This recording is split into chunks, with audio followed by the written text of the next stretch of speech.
the challenges of technology, sometimes Yeah. they don't work as expected, but I'm sure we'll get this all resolved. So, Yeah. Yes, I love it. Oh, cool. It Yep. says that it is being live streamed. Yes. It is. Hello. yes, now we can hear Crystal loud Great. and clear. And Madhu, do you want to put your video on so I can see everyone with you? You said you're with a bunch of people?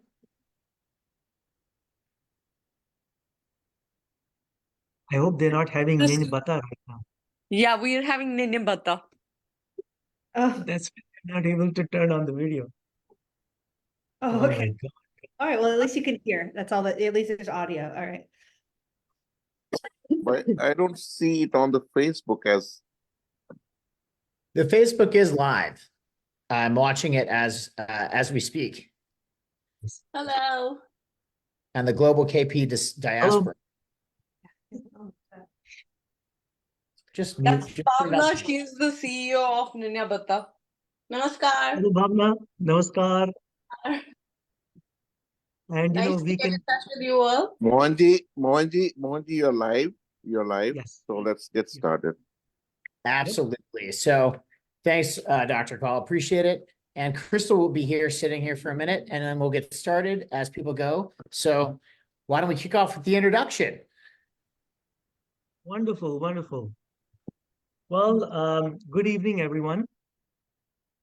Thank you all for joining our fundraiser for Crystal Call. We are very fortunate to have Crystal amongst us this evening. Crystal is the daughter of a dear friend of mine, Rahul Kaul, and his wife, Anu. And Rahul and I go back, 30 years when they used to live here on Long Island. Just a brief introduction about Crystal. Crystal was born and raised here on Long Island, New York.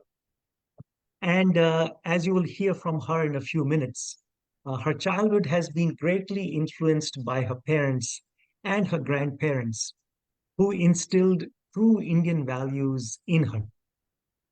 She then moved to Virginia for college and started her career there. We are very fortunate to have Crystal run for Congress. When did you last hear a Kashmiri Pandit running for Congress? Never. This would be the first time we would send a Kashmiri Pandit to Capitol Hill and look after the interests of our Kashmiri Pandit community. I would like to request each one of you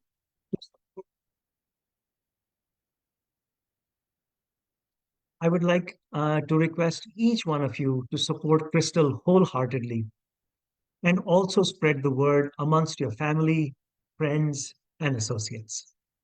So let us all wish Crystal the very best in her run for US Congress and then for a subsequent run from Capitol Hill to the White House. So, ladies and gentlemen, without further ado, I would like to invite Crystal Call to say a few words. Let's give her a very warm welcome.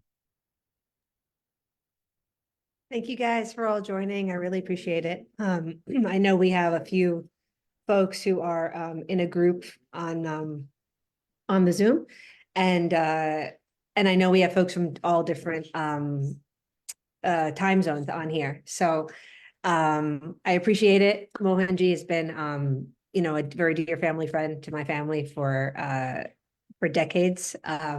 And I have a fond memory of when I was 12 coming back from a ski trip, going to his house. And we got to reconnect just, recently when I started my run for Congress.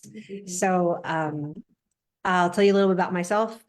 I am a Kashmiri Pandit. I am also half Punjabi, running for US Congress in Virginia, District 10, which includes Ashburn, Chantilly, Sterling, Dulles, Manassas, Warrenton, Fairfax. It's Northern Virginia area. This is an area that is a blue-leaning seat. It's very moderate in nature. I am fiscally responsible. I'm socially liberal in nature. I am running for an open seat election. I have obtained a lot of support from across the country. I've had fundraisers all over in New York, in New Jersey, LA, SF, North Carolina, Zooms in Seattle, et cetera. And I just got featured in the New York Times 2 days ago, which was really exciting. I thought I was gonna get a byline, I thought I was gonna be on the race. And in fact, it was an entire piece just on me and my candidacy, which was really exciting. It's really unusual for a candidate running for Congress to get an entire New York Times feature, but I think that this is my candidacy is very unique. My fundraising has I've surpassed every other candidate in the race, leading with the most cash on hand. And I've gotten that momentum, noticed by Politico, by New York Times, and several different outlets, Times of India, for example. So all over the country, and globally. A couple things on what I want to do. So I want to start with my Kashmiri Pandit agenda. I have a fivefold agenda. One, I want to champion a bill to recognize the genocide. I think that we have never gotten the recognition that we deserve, and we really need to have it acknowledged. Second, I want to create a Kashmiri Pandit caucus in Congress, like there's a Sindh caucus that exists, and this would be one where we would have people come for dialogue and forum, and then have an implementation plan on next steps. I want to have a safe right of return for pundits for those who want to go back. That could be for a holiday, that could be a dream to take their parents to go visit Kashmir, a short-term stay or a long-term stay, whatever that may be.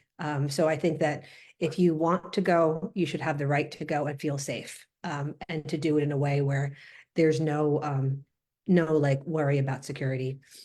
I want to build a Kashmiri Heritage Foundation, one that preserves our art, history, language, literature, legacy.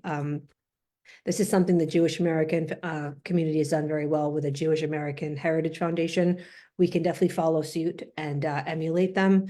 And it's something where you would need to pass in legislation. So it's very hard to do it as private groups, like if KOA or Kosher Rog or someone tries to do it, because if, for example, like I want to have a Kashmir Pandit museum, you have to work with government to get legislation passed to actually stand up a museum. When you have a heritage foundation, like and stated, then you can get funding for it. There's actual laws passed in terms of keeping that alive, cultural events, and you have a lot more clout to do things. So I think that would be a great hub to have that housed in Congress. And then finally, delegations. I want to have delegations go back to Kashmir of members of Congress to change the narrative and messaging, to industry leaders, to youth.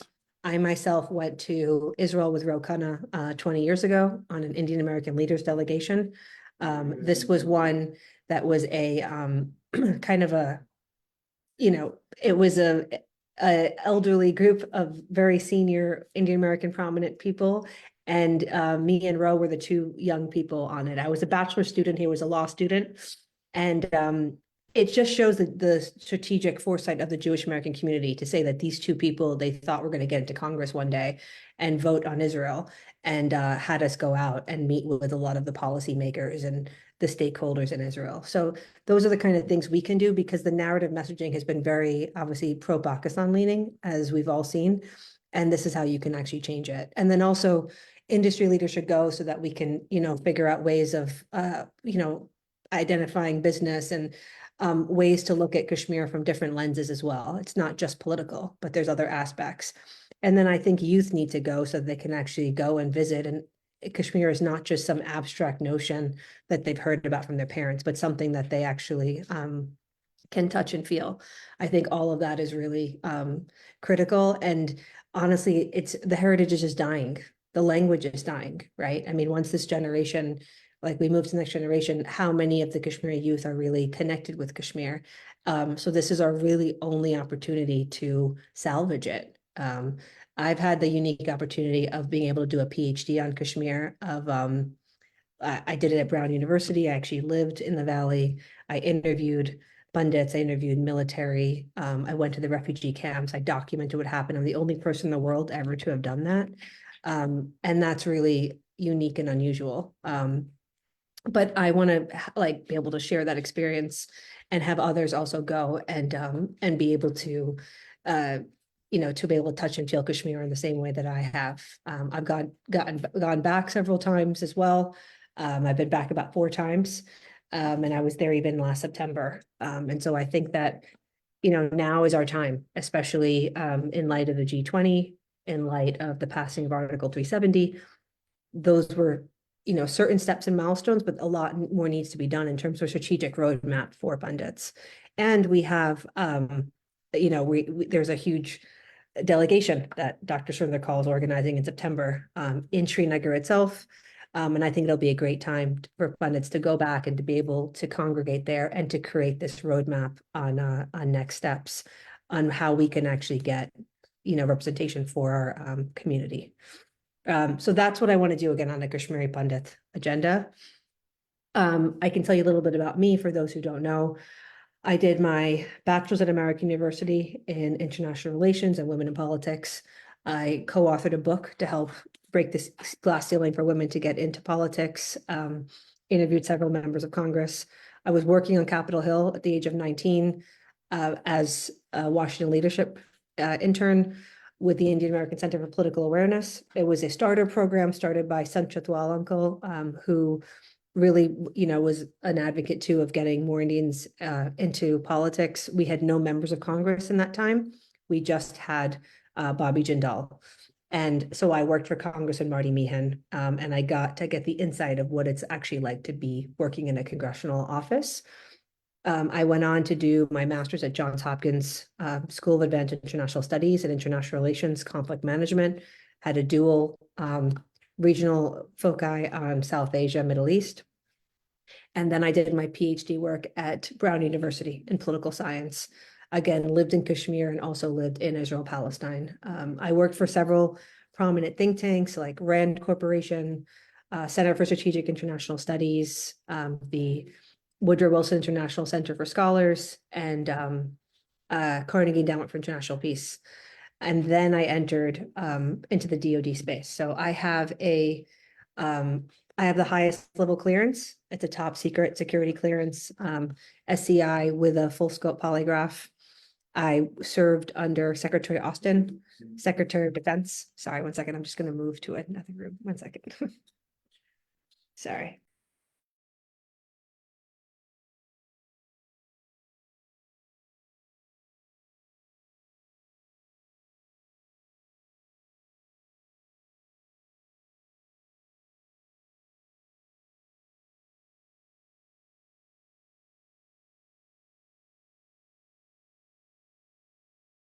Sorry about that. I have my field staff all notarizing signatures as we speak, so apologies. Okay, it's quieter now.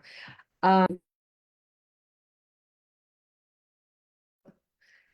led the ISIS crisis counterterrorism cell under Secretary Austin at U.S. Central Command. This was when we were at a time of war in 2014, and I was the only person who had on-the-ground experience, the language skills, and the counterterrorism background, which is what I had committed in my 3 degrees and all of my think tank public policy experience work.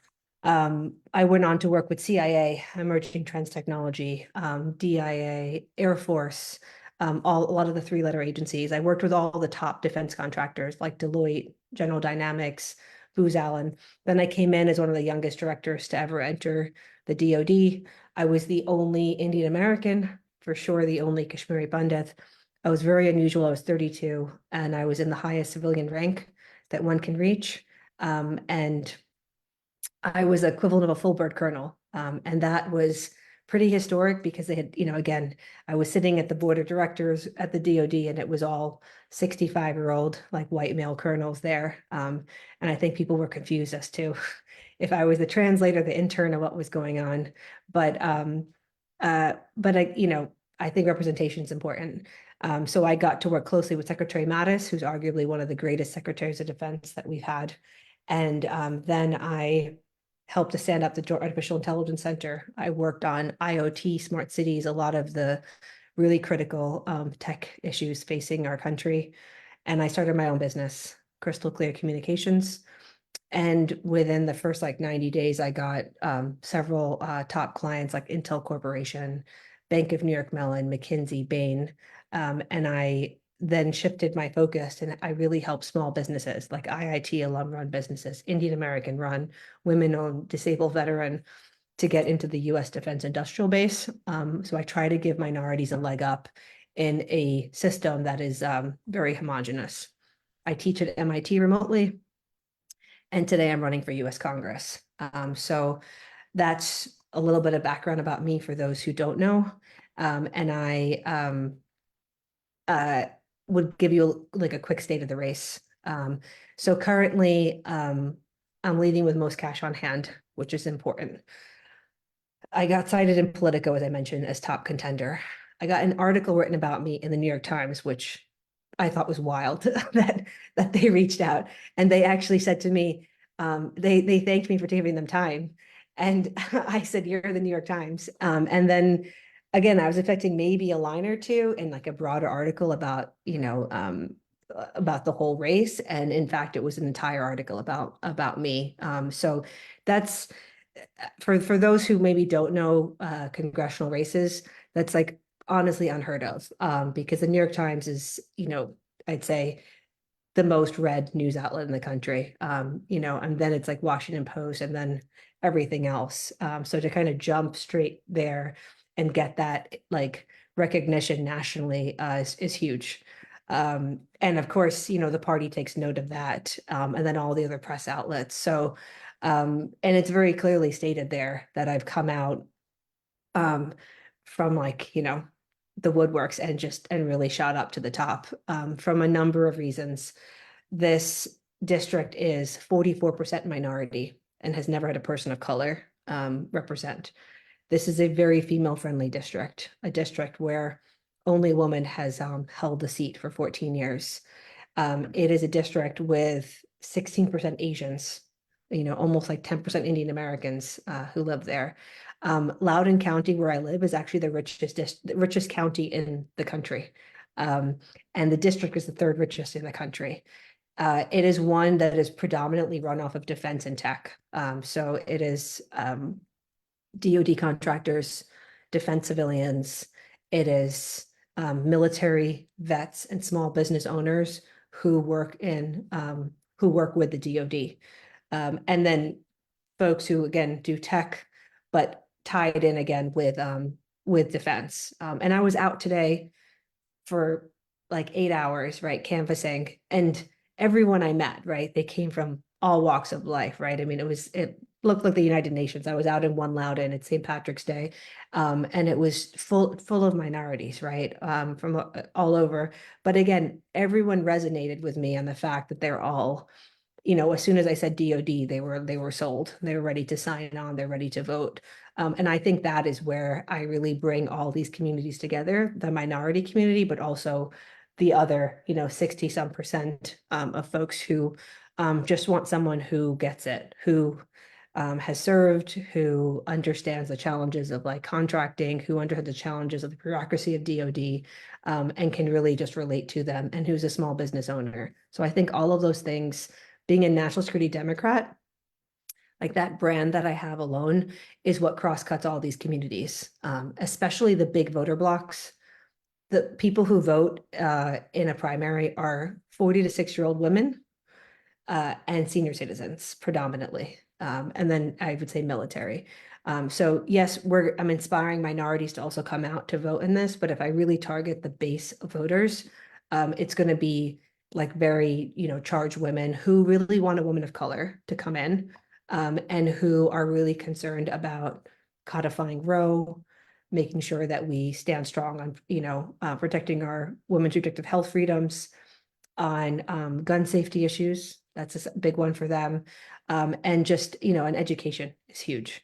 And so these are my three like large platform issues I have for the district. And I have a bunch more of like things I want to do for the Indian American community at large. So a couple things I want to do are, one, I really want to fight to end the backlog of H-1Bs, the green card backlog that we have. Even tourist visas can take like 18 plus months. India has the longest wait time of any country in the world for getting a visa, for getting H-1B, for getting a green card. A lot of this are just stems from the dregs of the Cold War and how India is basically coded at the State Department. So I think that needs to be changed. We need to move away from a Cold War lens of viewing India and really move into the modern age. And it's honestly, it's not going to happen with all the advancement of tech and it being the fastest growing economy. It's going to happen with someone coming into Congress to say, you need to really like revamp how you view India, that India is moving so fast and there are means to counter China. And that is to the US's advantage. And as soon as the US looks at India in the way that they look at Israel, as this is our ally in a very hostile regional bloc, I think that will help shift things. And that's what I was really pushing for in strengthening US-India defense relations. So I think the US-India relationship is the most critical bilateral relationship of our century. And I continue to fight and advocate for that. I also have seen Hindu phobia, so I've come out strong on several events on Capitol Hill. I spoke at the World Hindu Council, I spoke at the Ramayana event, at the anti-Hindu phobia event, and I, have come out against all of the vandalism against, the mandir in California, to discrimination of Indian Americans in schools, to different groups that come out and attack Hindus and attack Indian Americans. And we have the Cascade issue is very huge. I met with Sundar Iyer. He is the big champion for the Cascade bill. Asha Matwani, for example, is also, an advocate. Yogi Chugh, a lot of these folks. So I met with FIDS, for example, if you know FIDS. They're the group that was they went and did an event on Capitol Hill on Monday. It was the tech immigration policy reform. So they met with me in the morning and had my name attached to that. It was with Representative Khanna and Elric Swalwell on, we need to change the policies that are hurting Indian Americans, especially the fact that Indian Americans are the ones that are really providing all the value add in terms of our IT skill sets. And yet we're not giving them the due respect that they deserve. And they're really moving our economy forward. So that's my Kashmiri Pandit agenda. That's my local agenda. And these are a few things I want to do nationally from a, Indian American standpoint. And I'm happy to now move it to, I think, Anaya. Is that right? Okay. So let me tell you about Anaya real quick. Anaya is a volunteer of mine, and she reached out to me and she just said she was really inspired to get on a campaign of a Kashmiri Pandit. She's not the only one. I have lots of young Kashmiri Pandit girls who are on my campaign, lots of Indian American girls who are on, and just lots of females in general, which I think is really exciting. And so she wants to do a little presentation. So Anaya, over to you. I just want to reiterate that it made me really happy when I saw that someone that was a Kashmiri Pandit was running, and I'm really glad that we have someone there who serves as an inspiration for me. And the fact that Crystal started at such a young age is inspiring me to be here and speak to you about what I'm passionate about. So just to give a little overview before I pitch what I'm trying to present, it's going off of the idea which Crystal mentioned before about the way that the United States views Israel and Palestine and those types of tragedies, and picks and chooses which tragedies they want. They tell us to view Israelis in a certain way, to view Arabs in a certain way, but they take the attention off of other tragedies within communities, such as, I didn't even know that this even existed, but there was Greek genocide after and during World War I of Greeks who were in Anatolia, that the United States chooses not to talk about because either it doesn't benefit them or it serves no exploitive purpose. So I'm just going to get into my little pitch now. So firstly, why do we disproportionately value certain tragedies over others? Throughout my Maldivian career, I have always been told that the Kashmir conflict is too graphic to view in a school setting. However, I recall discussing the Israel-Palestine conflict in a conference, a topic considered equally graphic and sensitive. It's true. Living in America forces individuals to hear the stories of selected communities while intentionally dismissing others. What if we weren't confined to the values of Western powers? While Western powers should be valuing the stories of every community in their melting pot of identities and cultures, they pick and choose the ones that will benefit them. For example, Israel is a friend, and we must make them feel special, acknowledge only their tragedies and no one else's. How might we, as individuals living in a Western country, change the way we conform to Western ideals? What makes the US Western is not our commitment to our alliances, reputation, and role in international organizations, but how we effectively embody a democracy. And the true way to uphold democratic principles, beyond knowing just their names, is to grant meaning and depth to these disregarded communities' tragedies.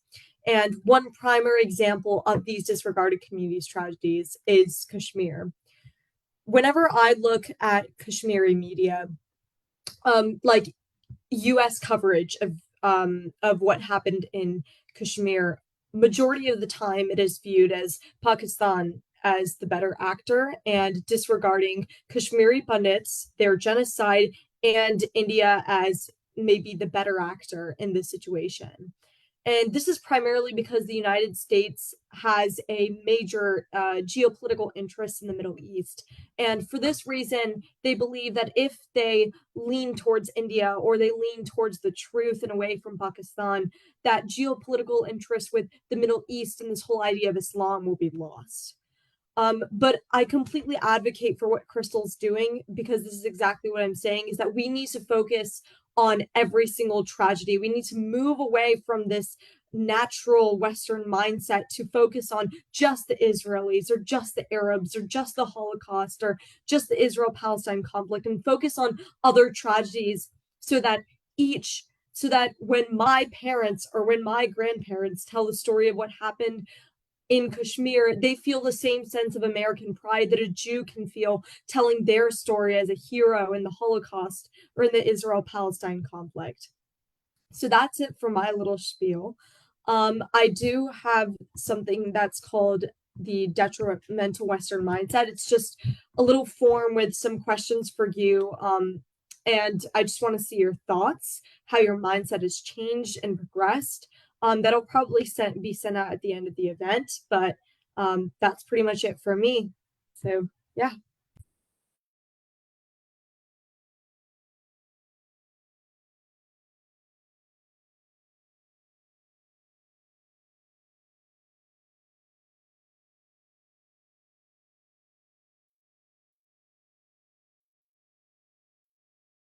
We'd like to we'd like to invite Crystal to bring on the next speaker, please.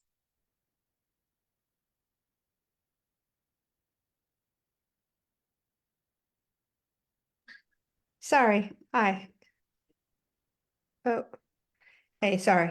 Thanks, Anaya. I appreciate that. And I do hope you guys follow up. I know that she's really been very keen on speaking, and so I wanted to give her the opportunity to do so. I think Surinder, Uncle, do you want to say a few words? Uh, uh, Sorry, I don't know. Am I audible? You're audible, yeah. Yes. Yes. Okay. Uh, well, your own resume, your work, Crystal, and your interaction and your qualifications are great to see that you're elected. You are a people's person in real sense. And basically, I see the huge convergence in your constituency for you. And perhaps that's how you have managed as one of the star uh, getter of the lot of funds amongst all the contestants. So that's an accomplishment. And I'm sure that in this race, more and more will fall in line. And I wish you all the best, and we are all here to support. Thanks. Thank you. I appreciate it. So let's open up to any questions that you guys have.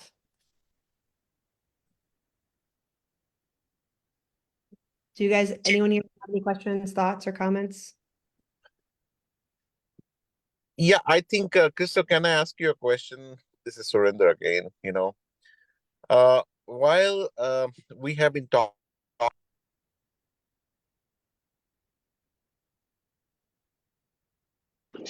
the role of the party, and especially with reference to certain sections, certain elected members, which I don't want to name, how they have been creating a false narrative in international fora, especially based on their faith. So, how do you think that? Do you think that this needs to be catered? This needs to be confronted, and the right perspective needs to be placed.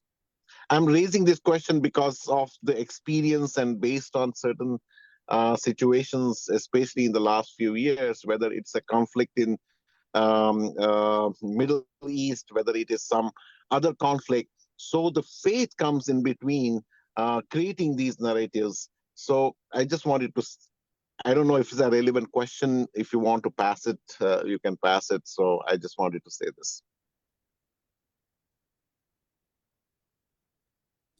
Hi, guys. Hi, sorry. Sorry. So Dr. Call, can you just recap what the question?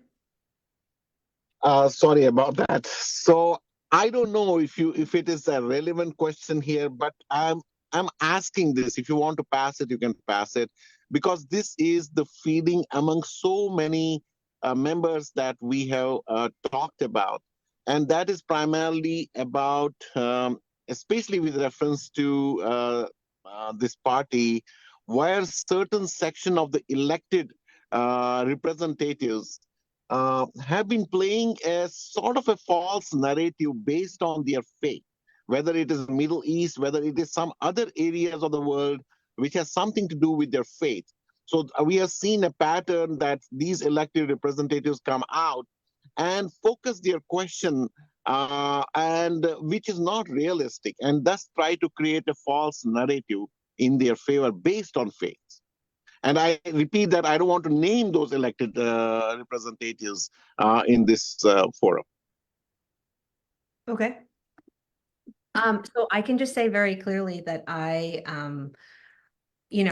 can only speak for me. I can't speak for anyone else. And I think that, a lot of what I faced in my calls and my Zooms and my in-person meetings with people is that, well, if X named elected official is like this, and you're both Indian American, then you must think like this. And I like to just say this: the 5 Indian Americans who are elected, have their own stances. They run in different districts, different states, on different policy platforms. In fact, they don't even really resemble each other in terms of what they stand for. So I think you have to look at each of us as very unique and different, right? We might have the commonality being Indian American, but that's really about it. So I can only speak for myself. And I think that that's something I really want to highlight, which is that where I come out and stand, I'm a moderate. I'm fiscally responsible. I'm socially liberal. I stand strong on my Kashmir Pandit agenda. I'm very proud to be Hindu and Sikh. I have come out and spoken about Hindu phobia. So I think that I just want to be judged fairly as a candidate. I want the community to look at me again as an individual in the same way, if, for example, you're working at a law firm and there are 2 Indian Americans and one is, performing poorly and the other one's performing well, you don't want to be judged based on someone else's performance. You want to be just judged on your own.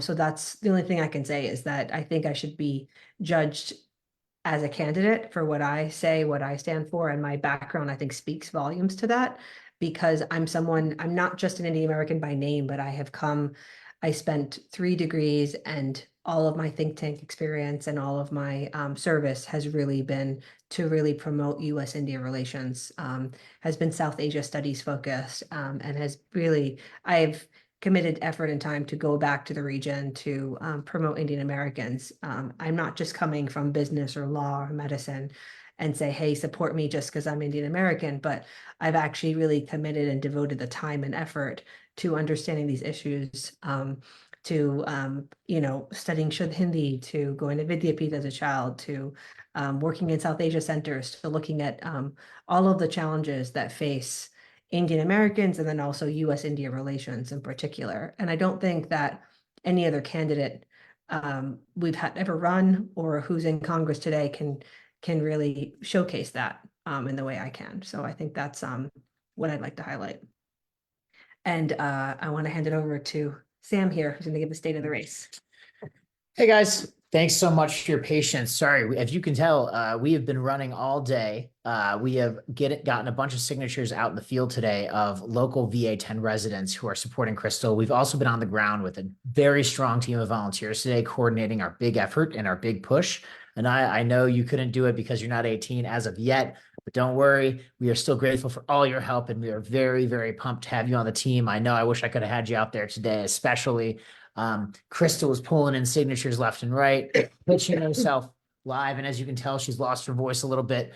So it's been really amazing. Since the last time we talked to you in December, we have fundamentally grown and changed the campaign in every positive way you can imagine. We've solidified and locked in a top tier polling firm. We have locked in one of the best media firms in all of Washington, D.C. to run our ad and digital buys. We have locked in one of the best direct mail shops, which, for those of you who don't know, is all those mailers you get that tell you about the candidate, when to vote, XYZ. That's really important. It really ties into the effectiveness of the campaign. We locked in them with Kinetic Strategies. We've locked in a great fundraising firm as well, and we've continued to build our team aggressively. We've brought on more staff, and as we've done so, especially on the finance team, Crystal has exploded with the ability to continue fundraising. One of the best things that we've been able to do, especially with the early on donations we had from especially GKPD, really helped us push in that early push to get us hiring on a great finance team to continue the fundraising. And that fundraising has led to an amazing poll being put into the field for us. And internally, we can't share the exact numbers, but we have a very strong path to victory. And that really revolves around our ability to communicate Crystal's message very clearly. So the big question I think a lot of you probably will have on that is, well, Sam, how do we communicate that message clearly? What's the best way for all of these people across VA10 to hear about Crystal, to identify with her, and to want to vote for her? Easiest answer, it's TV ads, it's Facebook ads, it's Hulu ads, it's getting in the mailboxes, those mailers I talked about. And in order to fund that next push, and not only that, we have a targeted group from that poll that we've really established, and we have that contingent of voters that we know we need to win, right? So we've identified those people already. We know who we need to talk to. In order to fund the next big push and the most important push of this campaign, we are going to be pushing very hard on that messaging, on getting out the messages that matter to Crystal the most, to the voters that matter the most in our coalition of people that will help her win. So as we are fundraising and rushing towards the end of quarter here, because I know we're in March 17th, baby, we're pushing right to the end of it. And as we do that, we are fundraising to fund all of those ads, the ads in 9 languages that Crystal's talked about, right? In Kashmiri, in Hindi, and all of the ones, right? In Arabic. And these are ones that are reaching voters that maybe haven't been touched before. And that's really exciting. And we are in a great position to do so.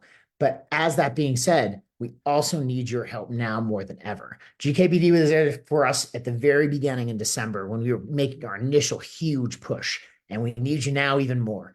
We need everyone to make sure to donate. And I'm hitting into the chat here, the donate link. Please go there tonight. Please give all you can to make sure we have representation in Congress for not only the Kashmiri cause, especially the Kashmiri cause, but also all the causes that Crystal's talked about, highlighted, the things you identify with. The fact that we need representation that equals the population of this country and gives a voice to everyone who needs it. And I think that that's the biggest thing I can tell you all about. And I know, I'm not sure if we've gone into Q&A while I was, a little bit of Q&A. I know if there's any questions about the state of the race, about what our plan is here and what we're doing, I'm more than happy to answer any of those as well. Any thoughts?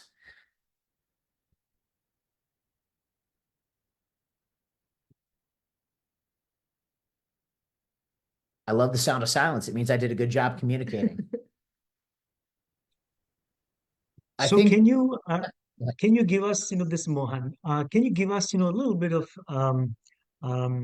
color on how exactly the race is going on, at this time, as compared to, the other candidates, and how, we're kind of, what the next, hurdle is. If you can shed some more light on that, please.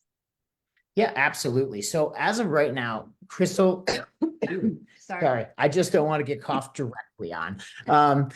As Crystal is going into this next quarter, we are currently the cash on hand leader, right? So that puts us in a very advantageous position comparatively to the other candidates. What cash on hand signifies and what that is really important about is it means it's basically, think of it like your war chest, right? It gives you all that money that you want to spend on your ads, on your last minute staffing to knock on doors, on everything else you could possibly need to get out the vote, right? Campaigns are fundamentally an exercise in list building.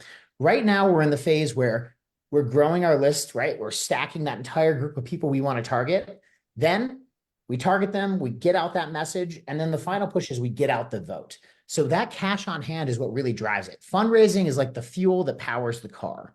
And without it, the car breaks down on the side of the road.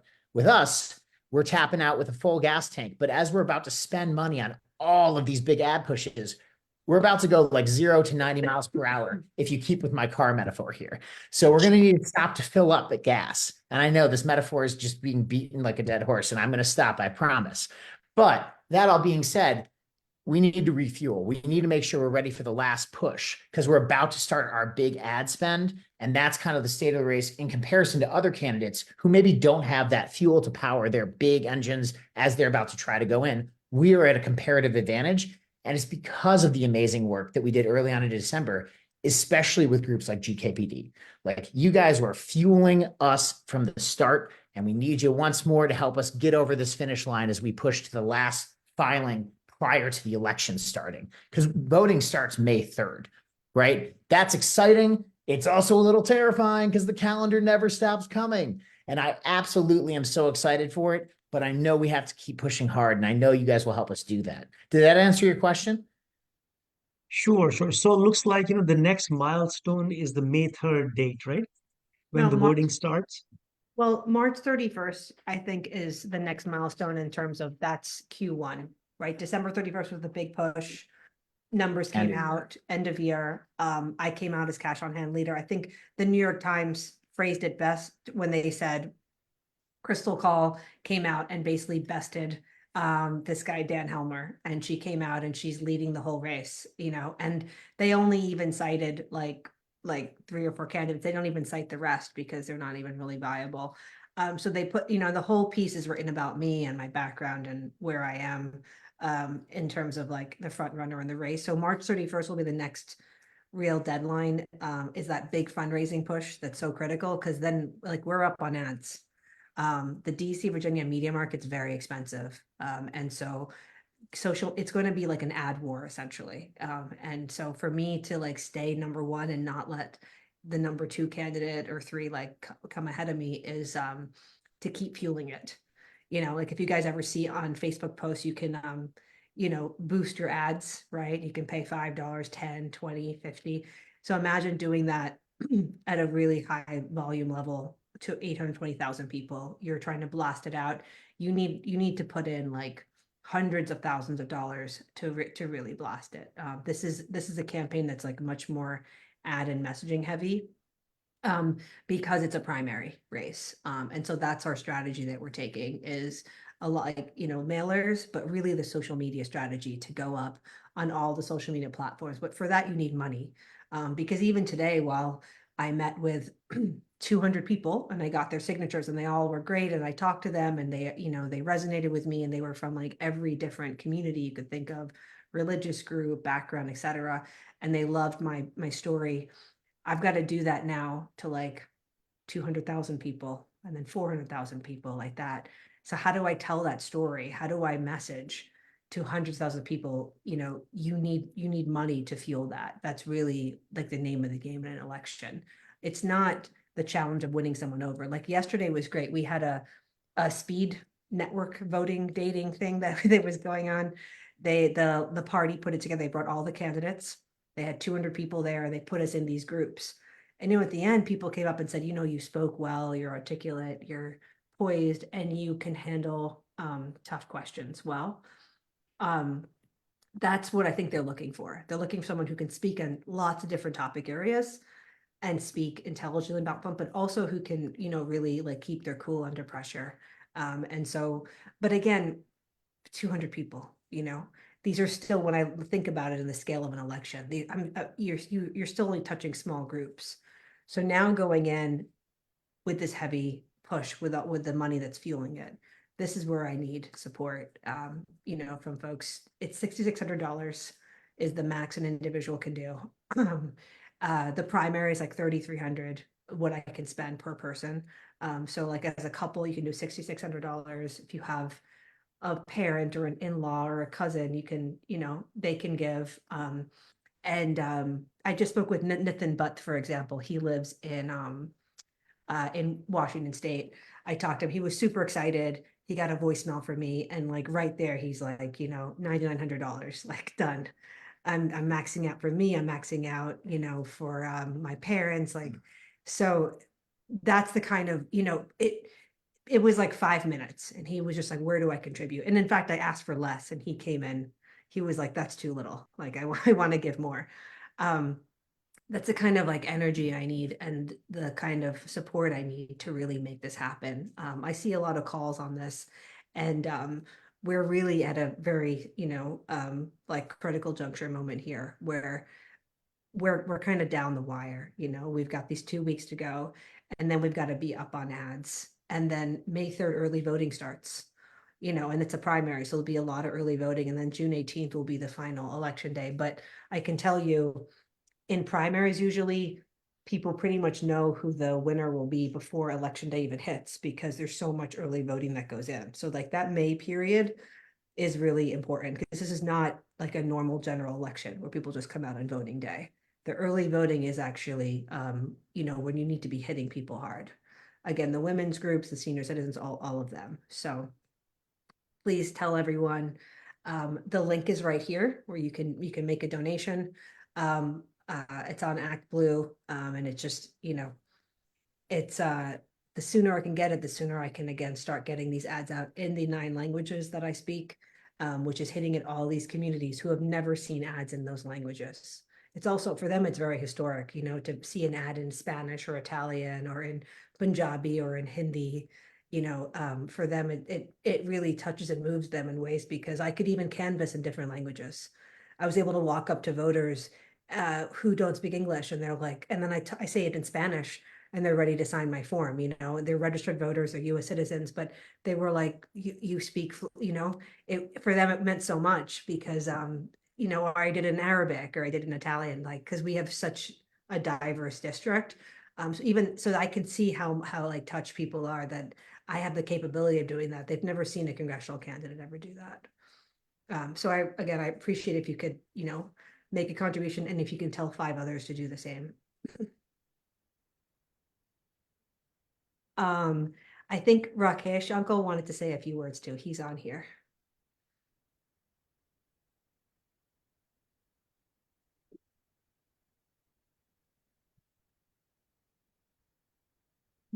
Yeah. Rakesh Uncle, do you want to unmute yourself?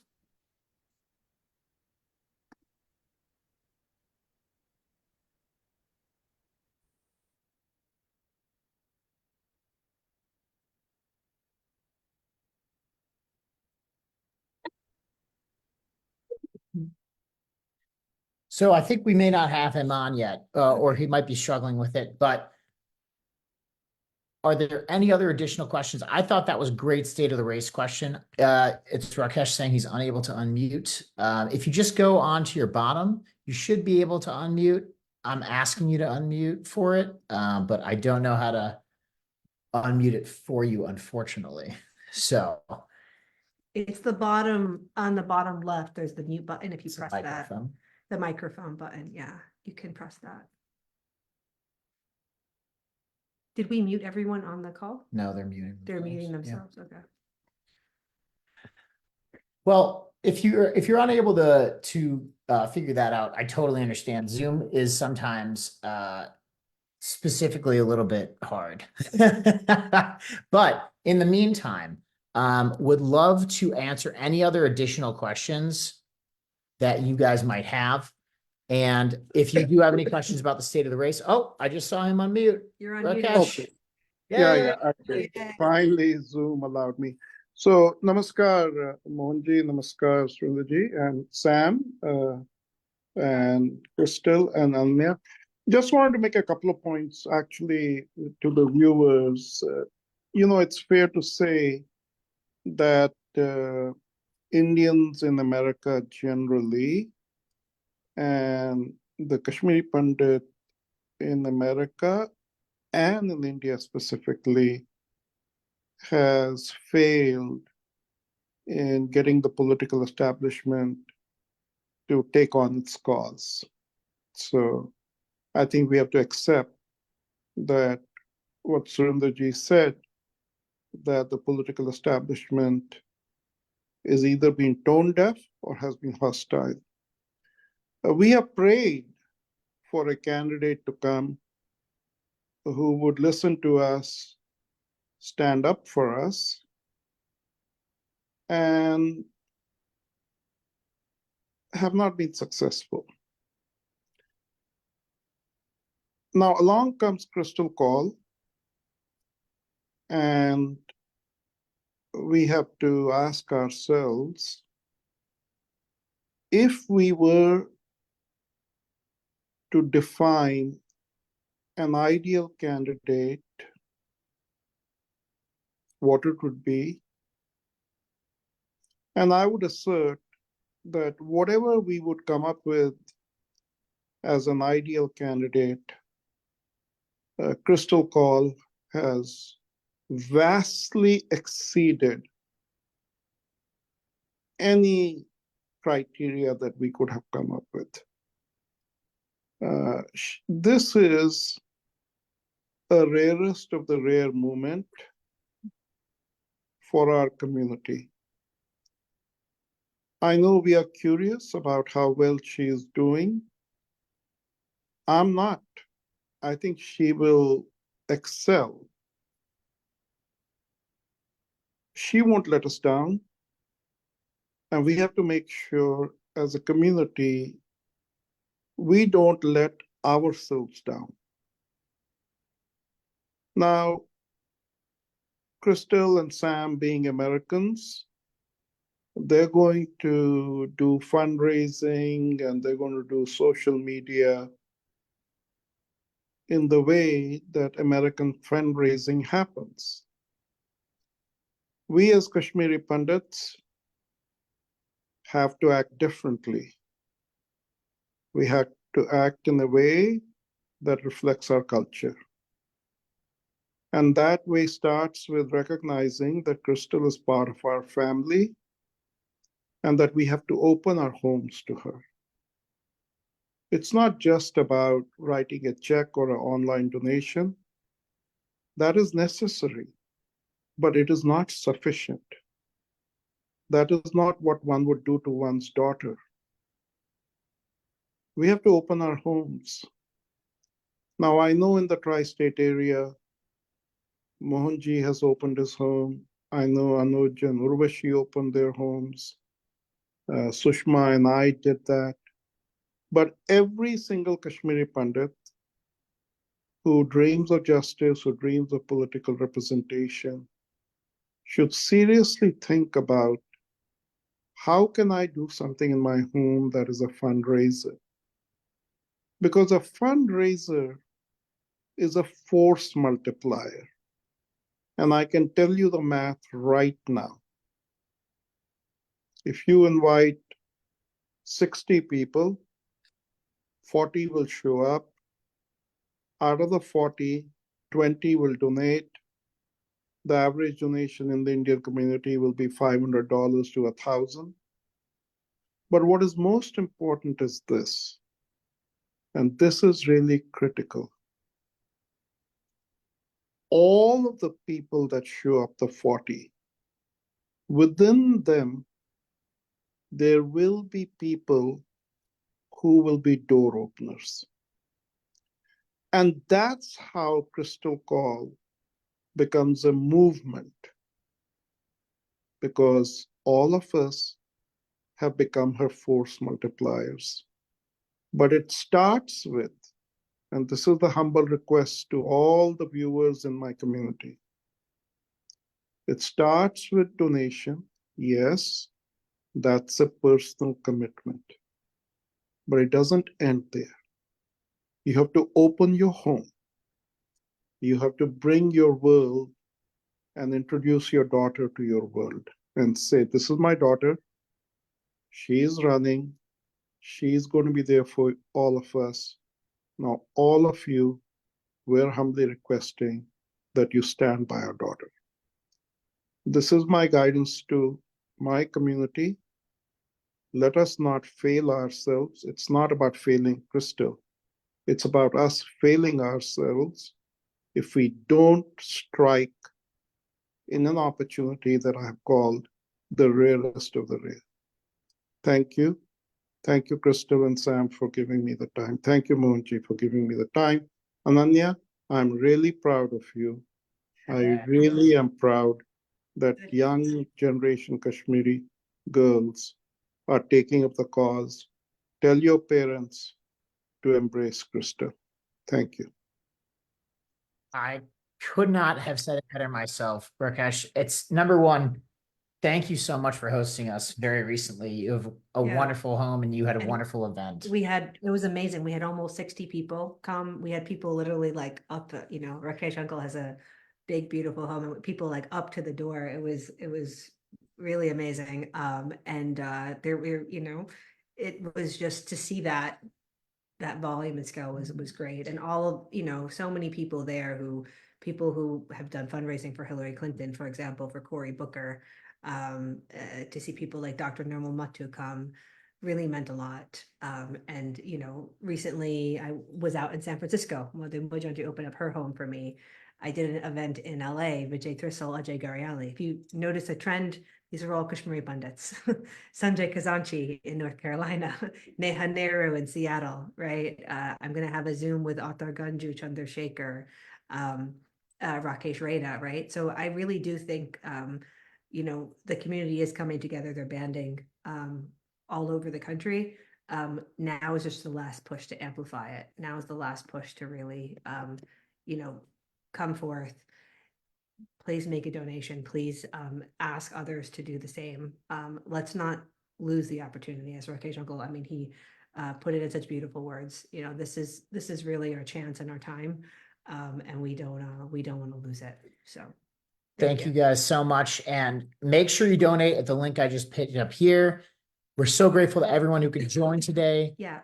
And I also just want to highlight too. So the whole attendance day is not just on the Zoom. We're also streaming on Facebook Live. So we also have folks we have a double attendance going on. So we have a group here and we have another group there.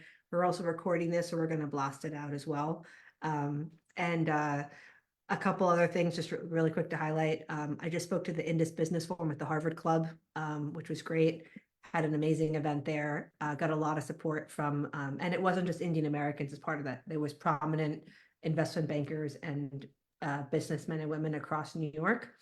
I spoke to the Indian American Impact Business Group in the DC, Virginia, Maryland area. I was at the Kidney Ball yesterday in DC. Almost 1,000 people got acknowledged there. Met with like the United Loudon soccer team of Virginia here. So there's definitely lots of different forums and groups that have been recognizing my candidacy and having me come out and speak. And I think that's what's really been amplifying things. And I know Mukesh Ji wants to say a few words. Oh. And if you Go ahead, just Mukesh. Yeah, go for it. Hi. First of all, thank you, Mohanji, and Surendraji, everyone. So, Krista, I want to tell you one thing. You're going to win. I love it. So don't even worry about that. You're definitely going to win. I have only one request, and I want Surendraji, Rakeshji, and Mohanji, in case if I say something, please correct me. What happens here normally, which I've noticed, like just example, I'm giving you the Article 370, which was removed by current government in India. And then I noticed many of mostly Democrats, okay, they talk about that 370 in a bad way, that they should not be removed. first of all, I want them to know, and I want you to guide them, Crystal, in future, which is you have to do that. Uh, that what is 370? Are you accepting in your country 370? If you accept in your country, then you talk about the other country. First, get to know what is 370, why it was removed, what was the reason for that. And now we are talking about CA and NRC. And I notice normally people, they get influenced by the money or by the big donation, and then they talk nonsense. So I want you to be there for us, for our community, and for the right thing. I'm not going, if we are wrong, please do not support us. You only support the right things, only support whatever the right, for the humanity, for the country, for the world. That's what my request. Thank you. I agree. Yeah.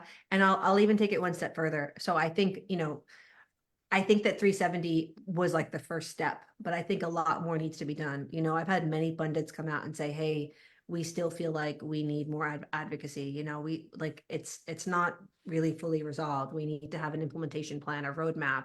So I think there's definitely a lot more that we need to do, but there has to be education awareness. I did the first ever briefing on Kashmir to the Carnegie Endowment for International Peace, which was wild because they have the, foreign policy magazine that informs members. I did the first ever briefing on Kashmir at the DoD.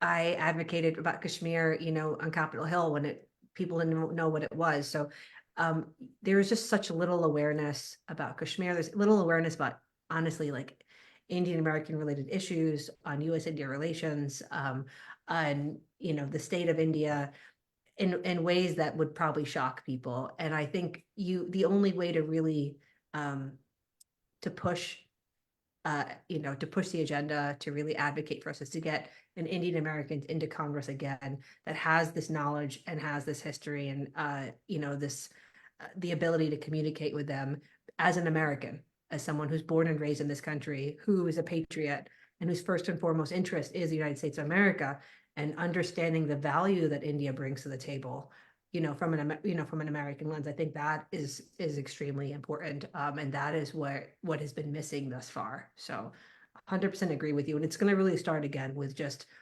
educational awareness, with teachings, and to do it in the inside within Congress will be the best way to help expand that across the government. Well, I couldn't agree with you more, Crystal. We can all, um, uh, relate the injustices, that we're experiencing, but you said it, in the most eloquent fashion. It needs an Indian American to be there in Congress who understands these issues and wants to honestly, change the narrative by, by doing all the things that you just mentioned. For example, the United States still views India, from the Cold War days. Now, all of that needs to be changed. And somebody who has that, on their, agenda is going to make that happen. So, yes, so, so we're really looking forward, to you, being there for us and making all these things happen. So, well, all of us are looking, for the for our best interest, and it's again our appeal to everyone on this call and then also on Facebook Live to donate generously so that Crystal can make this happen, and then we can kind of say bye bye to many of these issues, that hurt us and haunt us every single day. so as we wrap up, guys, I just want to give a quick shout out. I know everyone's a big fan of Anaya, like the next generation coming in. She put her form link in there to fill out for after her presentation. If you get a chance, please do that. And especially thank you so much to all of our champions on the call. And Yes, thank you thank so you. much for speaking up and for telling the world, as we're going to get this recording out too, and everyone on the call, how important this election is, how you can make a difference. Donate now, donate tomorrow, donate the day after. This is the call now. This is the call to action. Call to action Answer the call to service that we've Nice been slogan. hoping for. Yes. Thank you. Thank you. And thank you to Madhawati. I know that she also has a group of people at her house. So it's good to connect with all of you. I know some of you I couldn't meet in the Bay Area, but would love to also follow up if you have any questions. And again, let's win this. Thank you. Love it, guys. Thank you. Good night, everybody. Thank you, everyone. Have a great night. Good night.